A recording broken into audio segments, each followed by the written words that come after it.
आसतु जानिमा पिजुली पत्रर उपकारिता विषय रे विशेष करिक खास करके जो कंचा पिजुली पत्रर बहुत उपकारिता देखा मिली थाए।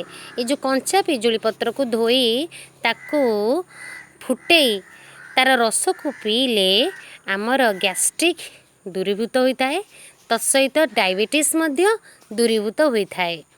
एवं यार पानी को पीले आम भितर थिबा खराब कोलेस्टेरोल पदा को बाहरी आसी थाए एवं प्यूरिफाए कोलेस्टेरोल आमर देहरे रही थाए।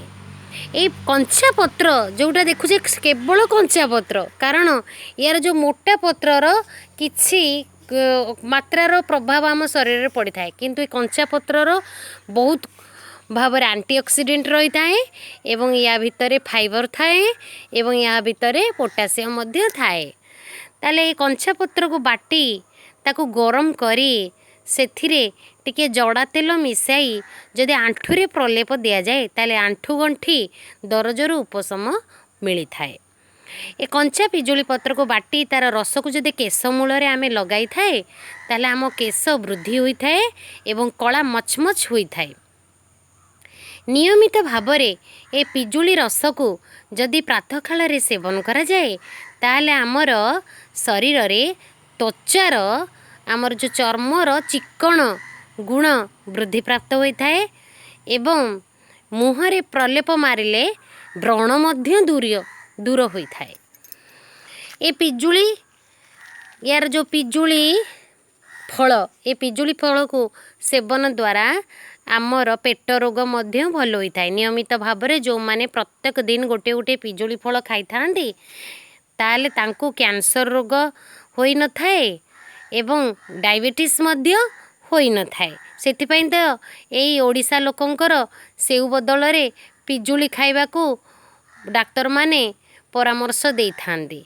आमर तो प्रायतः घरे घरे समस्तंकर बाड़ी रे पिजुली गछ देखा मिली थाए।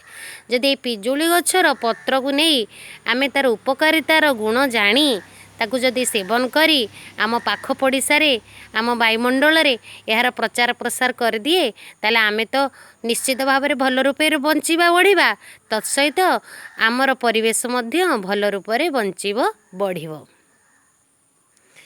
तापरे ए पिजुली पत्र रे बहुत परिमाणर एंटीऑक्सीडेंट फाइबर पोटासियम थाए जहाँकि शरीर विभिन्न प्रकार रोगरू आमको मुक्ति दे थाए एवं यार पानी सेवन द्वारा आम भितर थिबा रोग प्रतिरोधक शक्तिर क्षमता वृद्धि प्राप्त होता है एवं आमको सहजरे अन्यान्य रोग आक्रांतरू क्षमा मिली थाए।